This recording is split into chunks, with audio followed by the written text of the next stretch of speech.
Daily. Taste the Daily. Tamil Nadu politics లో కొత్త సమీకరణాలు చోటు చేసుకోనున్నాయి. వచ్చే మార్చి ఏప్రిల్లో జరిగే అసెంబ్లీ ఎన్నికల్లో కాంగ్రెస్ డీఎంకే పొత్తు కొనసాగే అవకాశాలు కనిపించడం లేదు. హస్తం పార్టీ చేసిన సీట్ల షేరింగ్ ప్రపోజల్ ను స్టాలిన్ తిరస్కరించినట్లుగా తెలుస్తోంది. సీట్ల షేరింగ్ తో పాటు అధికారంలో కూడా భాగస్వామ్యం కల్పించాలని కాంగ్రెస్ డిమాండ్ చేసింది. దీనికి డీఎంకే అంగీకరించలేదని ఆ పార్టీ వర్గాల్లో చర్చ నడుస్తోంది. దీనికి తోడు కూటమి ప్రభుత్వం ఉండబోదన్న మంత్రి పెరియస్వామి వ్యాఖ్యలు దీనికి బలాన్ని చేకూరుస్తున్నాయి. మరోవైపు తమిళ సూపర్ స్టార్ విజయ్ స్థాపించిన టీవీకే పార్టీతో కాంగ్రెస్ పొత్తుకు ప్రయత్నిస్తోందనే ప్రచారం కూడా జరుగుతోంది.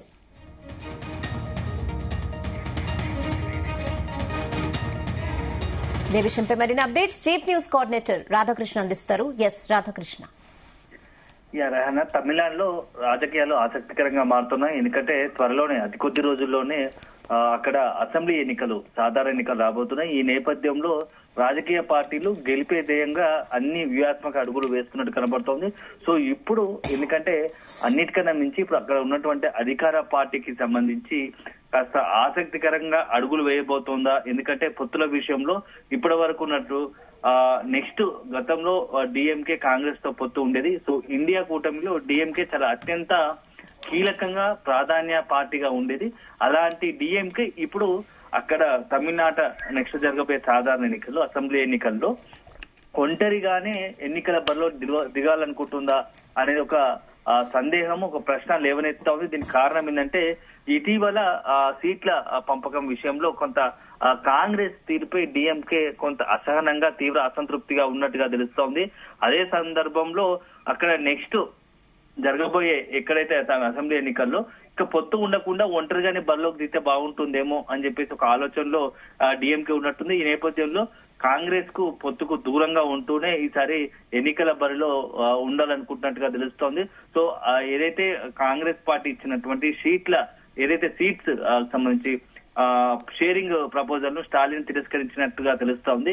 ఇక కూటమి ప్రభుత్వం ఉండబోదు అన్నట్టుగా కూడా అక్కడ ఉన్నటువంటి అత్యంత కీలకమైన డిఎంకేలో అత్యంత కీలకమైన మంత్రిగా ఉన్నటువంటి ప్రస్తుతం మంత్రిగా ఉన్నటువంటి స్టాలిన్ ప్రభుత్వంలో మంత్రిగా ఉన్నటువంటి పెరియార్ స్వామి మాటలు కూడా దీనికి కొంత ఊతమిచ్చేలా కనబడుతూ ఉన్నాయి. సో భవిష్యత్తులో కాంగ్రెస్ తో పొత్తు ఉండకపోవచ్చు అన్నట్టుగా, కూటమి ప్రభుత్వం ఉండబోదు అన్నట్టుగా కూడా ఆయన వ్యాఖ్యలు చేయడం దీనికి మరింత బలాన్ని ఇస్తున్నట్టుగా తెలుస్తోంది. సో మొత్తానికైతే ఇటీవల కాలంలో దానికి మరొక అంశం కూడా జోడిస్తున్నారు. ఎందుకంటే కాంగ్రెస్ పార్టీ వివిధ రాష్ట్రాల్లో ఇటీవల జరిగినటువంటి ఎన్నికల్లో ఘోర పరాజయాన్ని చవిచూస్తుంది. ఇలాంటి నేపథ్యంలో కాంగ్రెస్ పార్టీపై ఉన్న వ్యతిరేకత ఇక్కడ తమిళనాడులో తమపై కూడా ప్రభావం చూపే అవకాశం ఉందనే ఒక ఆలోచనలోనే ముందు జాగ్రత్తగానే ఈ యొక్క డిఎంకే ఒంటరిగానే బరిలో ఉండాలని అనుకుంటున్నట్టుగా తెలుస్తోంది. ఓవరాల్ గా కేంద్రంలో ఇండియా కూటమిలో ఉన్నప్పటికీ తమిళనాడు రాష్ట్రానికి వచ్చేసరికి మాత్రం ఈ యొక్క అసెంబ్లీ ఎన్నికల్లో పొత్తుతో కాకుండా ఒంటరిగానే బరిలోకి దిగితే బాగుంటుంది అనే ఒక ఆలోచనలో ఉన్నట్టుగా తెలుస్తోంది. సో మరి ఏప్రిల్ మేలో దీనికి సంబంధించి ఎన్నికలు ఏప్రిల్లో ఆర్ మేలో జరగబోతున్నాయి. ఈ 2-3 నెలల్లోనే దీనికి సంబంధించి పూర్తి స్థాయి ఎన్నికలకు సంబంధించి షెడ్యూల్ ఇవన్నీ విడుదలయ్యే అవకాశం ఉంది. ఎన్నికల నిర్వహణకు రంగం సిద్ధమవుతున్న తరుణంలో ఇప్పుడు డిఎంకే తీసుకున్నట్టు ఒక నిర్ణయం మొత్తం తమిళనాడు రాజకీయాల్లో కొంత సంచలనంగా మారుతుంది. అలాగే అనేక ట్విస్ట్లతో కూడా ఉండబోయే అవకాశాలు కనబడతా ఉన్నాయి. ఎందుకంటే ఒకవైపు కాంగ్రెస్ కూడా డిఎంకేతో పొత్తు కాదనుకుంటున్న తరుణంలో ప్రస్తుతం కొత్తగా ఉన్నటువంటి దళపతి విజయ్ ఆధ్వర్యంలో వస్తున్నటువంటి టీవీకే పార్టీతో జతకట్టి ఎలా ఉండబోతుంది అన్నట్టుగా కూడా కొంత చర్చలు నడుస్తున్నట్టుగా తెలుస్తుంది. విజయ్ తో కలిసి మొత్తంగా కూడా ఎన్నికల బరిలో దిగితే ఎలా ఉంటుంది అనే దానిపైన ఇటు కాంగ్రెస్ పెద్దలు కూడా కొంత వివరచన చేస్తున్నట్టుగా తెలుస్తుంది. దీనికి సంబంధించి ఇప్పటికే అక్కడ ఉన్న టీవీకే పార్టీ నేతలతోని దళపతి విజయ్ తో కూడా చర్చలు జరుపుతున్నట్టుగా తెలుస్తోంది. సో మొత్తంగా కూడా ఇప్పుడు అసెంబ్లీ ఎన్నికలకు సంబంధించి ఒకవైపు అన్ని రాజకీయ పార్టీలు తమిళనాడులో జరిగే ఈ యొక్క ఎన్నికలు చాలా కేంద్రంలో అత్యంత ప్రభావశీలంగా కనబడుతున్నాయి. బీజేపీ కూడా చాలా సీరియస్ గా తీసుకుంది. ఎప్పుడు తమిళనాడులో ఇప్పటి వరకు పాగా వేయలేదు. సో ఖచ్చితంగా ఈసారి తమిళనాడులో వెస్ట్ బెంగాల్ లాంటి కమ్యూనిస్టు ప్రాంతమైన వెస్ట్ బెంగాల్ లాంటి చోటనే కొంత మనం పార్టీని పటిష్టం చేసుకోగలం, బలోపేతం చేసుకోగలం, అక్కడ నెంబర్ ఆఫ్ అసెంబ్లీ సీట్లు పెంచుకోగలం. 0 నుంచి దాదాపుగా నెక్స్ట్ అధికారం వచ్చేంత వరకు ప్రధాన ప్రతిపక్షంగా మారాము. సో ఇప్పుడు తమిళనాడులో కూడా బీజేపీకి కొంత బలాన్ని ఇచ్చేలా అసెంబ్లీ సీట్లు సంపాదించుకోవాలని ఒక పట్టుదలతో ఉంది. ఇప్పటికే అనేక మార్లు తమిళనాడులో ప్రధాని నరేంద్ర మోడీతో పాటు ఇతరత్ర కీలక నేతలు అక్కడ పర్యటిస్తూ తమిళనాడులో నెక్స్ట్ అసెంబ్లీ ఎన్నికలకు అక్కడ ఉన్నటువంటి కార్యకర్తలను మొత్తం కూడా కొంత ఎన్నికల రంగానికి సిద్ధం చేస్తున్న పరిస్థితి కనపడుతోంది. సో ఇప్పుడు 1960 నుంచి కూడా ఏ పార్టీ అధికారంలో ఉన్నా ఒంటరిగానే గెలిచాయని ఆ పెరియార్ స్వామి, ఇప్పుడు మంత్రిగా ఉన్న స్టాలిన్ ప్రభుత్వంలో మంత్రిగా ఉన్న పెరియార్ స్వామి అనడం. సో 2006 లో డిఎంకే ఇతర పార్టీల మొత్తం అధికారం వచ్చినప్పటికీ ఇతర పార్టీల నేతలకు మంత్రివర్గం చోటు మాత్రం కల్పించలేదు.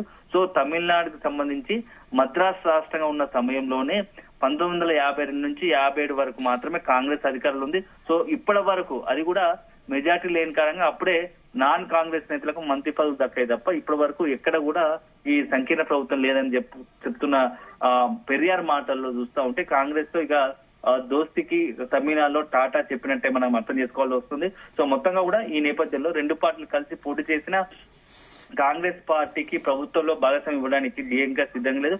ఒకవేళ పైనుంచి రాహుల్ గాంధీకి, ఎందుకంటే స్టాలిన్ కు రాహుల్ గాంధీకి కొంత సఖ్యత ఉంది, మంచి సన్నిహిత సంబంధాలు ఉన్న నేపథ్యంలో రాహుల్ గాంధీ ఏమన్నా ఈ ఎన్నికలకు సంబంధించి తమిళనాడు ఎన్నికల్లో ప్రత్యేకంగా దృష్టి పెట్టి స్టాలిన్ తో చర్చ జరిపితే తప్ప ఈ యొక్క పొత్తుకు ముందడుగు వేసే పరిస్థితి లేదు.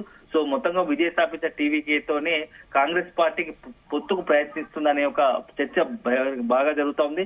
వచ్చే మార్చి ఏప్రిల్ తమిళనాడు అసెంబ్లీ ఎన్నికలు జరుగుతున్న నేపథ్యంలో ఈ మొత్తం పరిణామాలు చాలా ఆసక్తిగా మారుతున్నాయి. అసలు ఇప్పటికే నెక్స్ట్ ఆల్రెడీ ఏఐడిఎంకే ఇటు బీజేపీ ఒక కూటమిగా ఉండగా ఇప్పుడు దీంట్లో డిఎంకే కాంగ్రెస్ ఇప్పటివరకు కలిసి ఉండగా ఇప్పుడు డిఎంకే ఒంటరిగా పోటీ చేస్తామనుకుంటుంది.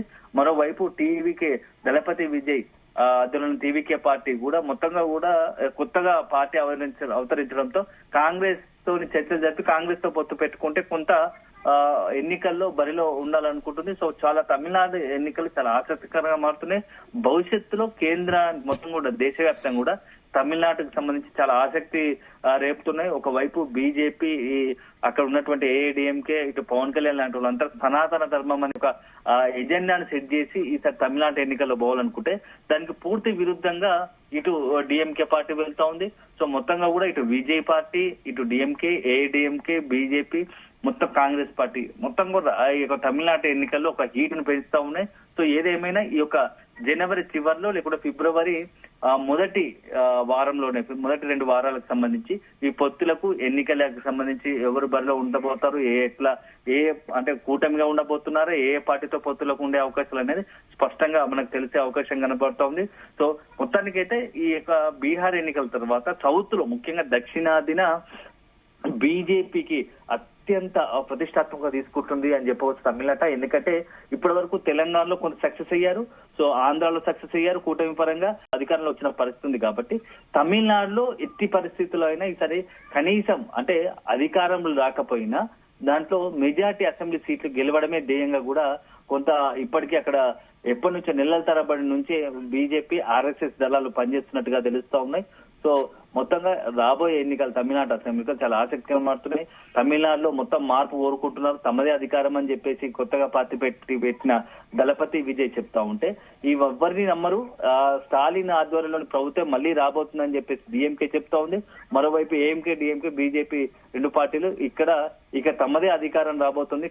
అధికార పార్టీకి ప్రజలు పూర్తి స్థాయిలో తీవ్ర వ్యతిరేకత ఉంది, తమకే పట్టం కట్టబోతున్నారు అని చెప్పేసి ఏఐడిఎంకే బీజేపీ కూటమి చెప్పుకుంటున్న పరిస్థితి కనబడుతోంది. సో అల్టిమేట్ గా ఎవరు గెలుస్తారు, ప్రజలు ఎవరిని ఆరాధిస్తారు, ఏ ఎజెండాతో వెళ్తారు అనేది మాత్రం మనకు అతి కొద్ది రోజుల్లోనే తేలే అవకాశం స్పష్టంగా కనబడుతుందని చెప్పవచ్చు. Okay Radhakrishna, thanks for the updates.